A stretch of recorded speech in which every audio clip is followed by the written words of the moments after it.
All right, let's give it a second to focus. 1, 2, 3. We're going. Okay, cool.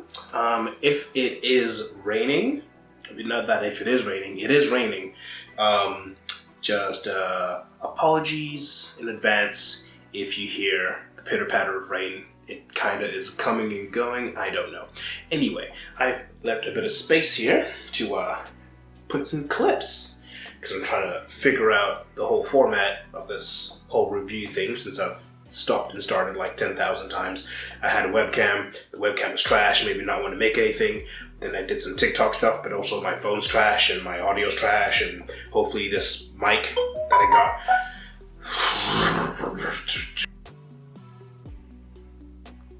I've been looking at the screen the whole time and not the camera. I should probably start looking at the camera. Hi, camera. Hello, Mario. This is the first and will hopefully be more stuff. I just bought a new laptop. The editing software is actually installing as we speak, so hopefully once this is done recording, I can hop straight to editing the audio and the video and adding stuff to it. This is going to be coming in and out of focus a few times. I can already tell if I do this, if I do that. I think we're good. Anyway, this is a late review of Top Gun Maverick, which I finally freaking saw last night, and not bad. Pretty good. Definitely better than I thought it was going to be. I saw the box office numbers climb, and one of my first thoughts was, is this going to be one of those things where it's huge, but then you finally see it, and it's not great, and now you're wondering where all this attention's coming from? Like, I know it's Tom Cruise, I know he's famous, I know the beach scene definitely put some more asses in seats. Speaking of the beach scene, apparently Manny Jacinto is in it. I didn't see him, would have liked to see him. It's not like he's a nobody. The Good Place is fucking huge, and a friend of mine messaged me and said Manny Jacinto's in it, so I still gotta Google that actually. I'll do it after. Anyway, the consensus of this movie is it is much better than it has every right to be, which is a very weird thing to say about movies, implying they don't take hundreds of hours to make, but it is better than I expected. Top Gun has been a big thing in pop culture for literally decades, and you can't escape it. Like, you either have heard Danger Zone, or you see a pair of aviator sunnies and someone's always like, haha, Top Gun. Or someone says, I have the need. The need for speed. We will time travel back a week. I saw the first Top Gun for the first time in its entirety. I've probably seen bits and pieces. I've definitely seen the original beach scene. I've seen the Top Gun parody, the Charlie Sheen one, which I forget the name. Hot Shots, yeah, because he put the bacon on the girl's stomach and it sizzled, which is like a dream. But anyway, we're not going to go there. The first Top Gun is, it's alright. It's not amazing. It's definitely a time capsule of a movie. I think its longevity is more tied to elements of the movie than the plot itself. Like the whole, which is weird because there is a good plot there. There's an interesting plot where I think Tom Cruise's dad went on a mission and then disappeared, and no one knows what happened to him, and that's been kind of what's been driving him this whole time. That's a plot. That's a cool plot device. We could have used that. Anyway, so we didn't use that. When I saw the first Top Gun and they mentioned the fact that his dad had disappeared, I thought they would bring that back for the sequel.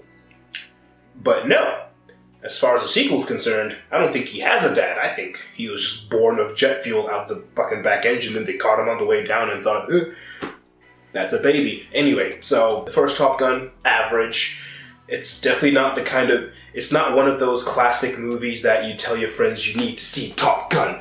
It's amazing. I say you need to see Top Gun just so you know where all of its pop culture relevance came from. The soundtrack, the imagery. I think the imagery of Top Gun has lived much longer than every other aspect of that movie. Planes, aviator sunnies, shirtless, sweaty men on a beach, mustaches, motorbikes. You see, it's all a cool aesthetic. It's a cool movie, but it's not a great movie, which is kind of sad when I finally saw it, because I thought I was expecting more. I was expecting a bit more of a something to justify the hype. But weirdly enough, I think Top Gun 2 justifies Top Gun 1's hype more than Top Gun 1 does, which is just strange, because this is a better movie in literally every sense of the word. It's got better direction, it's got better shots, it's got, I think, a very effective use of music. I definitely heard the theme in my head over and over and over again. They actually didn't use Danger Zone as much as I thought they would, which is, on one hand, a bit disappointing. On the other hand, it shows the movie actually had some restraint. It wasn't trying just to do all of the greatest hits and then stick with them. It brought forth the greatest hits and then did something a bit more, which is what you want a sequel to do. It did that pretty well. In terms of characters, this one actually has a bit more of like an emotional anchor to it, whereas the first one had the idea of an emotional anchor. It like had, whenever he actually spoke to his love interest, who's unfortunately not in this movie. That's when Tom Cruise's character, I think his name is Pete. They call him Maverick so much, I forget he has a fucking name. Anyway, so that's when Pete tends to pour his heart out, and he mentions his dad, he mentions why he flies. It feels like he's flying against a ghost or something like that, which informs his character decisions, which is great. This movie does build on that a bit more, not necessarily do with his dad, but this time you can replace one ghost, which is his dad, with another ghost, which is Goose. This time Goose is the one that is his driving force. He is his driving force, and also, weirdly enough, the reason that he is a bit hesitant in terms of some elements of the plot, especially to do with Goose's son, played by Miles Teller, which is a fucking perfect casting. He looks like Goose's son. If you told me that his dad in real life was the guy who actually played Goose, I wouldn't be surprised. Miles Teller plays the role so damn well. The emotion pouring out of him, it is like everyone in the room can just feel it when he's just glaring at Tom Cruise, and he's got all these emotions where this guy who is your superior, your instructor, is the guy who you blame for your dad's death. That's heavier shit than I thought Top Gun would actually tackle, or I thought they'd bring the idea up and then not actually commit to it. They committed to it a lot. Not as much as I wanted to. I think it gets close and then it doesn't. I think I have this thing in movies where I feel like certain conversations between characters should happen and then they just fall short of that. Then I feel like the whole emotional arc hasn't fully been realized. Like, they did a lot of legwork. They actually did. They didn't half-ass the whole, it's not even a subplot, the main plot, which is basically Maverick dealing with Goose's death, Maverick having to also deal with the fact that he has to instruct Goose's son, and also the idea of letting go of not only, what he thinks is his place in the world, because, he's great at what he does, he feels fulfilled in what he does, but unfortunately, it's not something that can realistically be done forever. He's gonna get old, the military's changing, there's new pilots, there's a lot of things that are telling him, you gotta let go. Val Kilmer's character comes back, and they do work him into the plot, much better than I thought. Even Val Kilmer's character is like, you gotta let go, dude. You've had 30 years of service and a stellar fucking record.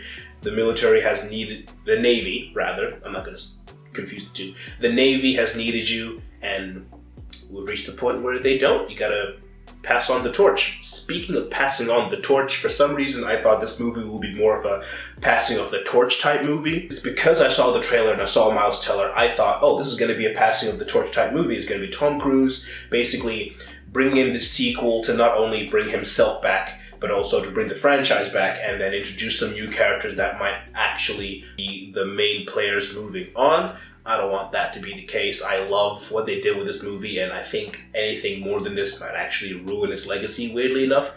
But weirdly enough, I thought this was going to be Tom Cruise teaching new recruits and then they take over. But no, it's actually Tom Cruise showing up every recruit and kicking their ass. This man disrespects Miles Teller in this movie so badly. Imagine the guy who you blame for your father's death wipes the floor with you in a training exercise and you gotta do 200 push-ups. And he does it mercilessly. He doesn't even fucking pull back. He doesn't even hold back. He just does it. And, God, that would sting. That would sting. He's basically showing up all of the newer people, which weirdly enough makes them seem incompetent and makes him seem kind of like more of a dick, which I know he is, but in a narrative sense, it's weird that the legacy character shows up and then basically makes everyone else seem like they shouldn't even be flying. To the point that the mission that he is brought back to Top Gun to instruct the new people to do, originally they don't want him to fly the mission, which makes sense. And then at the end of the day, he flies the mission. Because I thought it was going to lead to a point where he goes, I trust you guys, I think you guys are good enough. It hurts me to not be the guy spearheading this operation, but it's time to let go. You gotta let the new generation do what they do. But no, it kind of goes towards that, and it just goes, yeah, but Tom Cruise is the biggest guy in this movie. He is basically paying for this fucking thing. He might as well fly the last mission, which he does. The last act has a bit of a weird pacing to it. He gets shot out of the sky, and then Rooster, Miles Teller, gets shot out of the sky, and then they gotta go and like do some Metal Gear Solid shit and like steal a plane. Strange, but I'm not mad. I think the emotional weight of this movie definitely is what elevates it. I think without that emotional weight, this would have been a very boring movie. Speaking of boring, or lack thereof, the dogfights in this movie are fantastic. One thing in the original movie that I was not a big fan of, weirdly enough for a movie that's centered around fighter pilots and dogfights, is the dogfights. I didn't like how they were put together. I know it was 1986, I know there's limitations to shit, but they didn't actually have footage of actual planes, and for some reason, despite having the footage of actual planes, I could not actually follow what's happening in the dogfight. I couldn't tell who was who, I couldn't tell where they were going, I couldn't tell where they were being chased from or who they were chasing, but in this movie that fixed everything. I could tell what was going on. I had an actual like little map in my head of where each plane is going, and when I saw where the shots were going, it actually made sense, and I am so glad about that because, like I said, Top Gun, you'd think the draw of Top Gun is cool people flying planes, the dogfights look cool.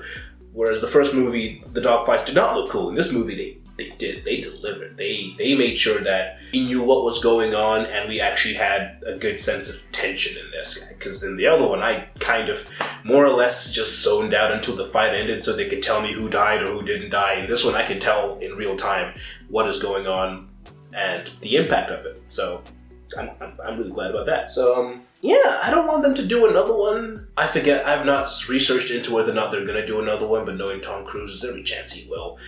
I don't think they should. This is one of those weird circumstances where the sequel that came decades after the first movie actually stuck the landing, and I don't want them to do anything else with it. Leave it. We're done. I get it, Miles Teller looked really damn good in that beach scene. His little, his little dance. That dance was fire. But like, that's it. We shouldn't do more. I wish that it was more prominent in entertainment to stop when something has reached its logical conclusion, because it's weird enough to even justify a second movie, let alone more than that for Top Gun of all things. Like for everything, for some things I can understand, something with a larger lore like Lord of the Rings and Star Wars, which even then I'm kind of just hoping they just eventually reach a point and then stop, or if they do something else, they do something new and interesting with it. I don't think we should do anything else more with this. I think they did great. I think Tom Cruise did great. I think Miles Teller did great. I think the whole cast did a fantastic job, and I think it would actually be more beneficial to stop right there. Let's stop right there. I don't want anything else. Let's stop. But yeah, Top Gun Maverick, good movie, great movie.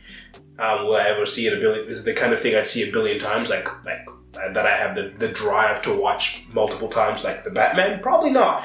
But as a cinema experience, as a movie, as a sequel to a very legendary Hollywood movie, I think I'm pretty happy with it. I'm definitely pretty happy with it.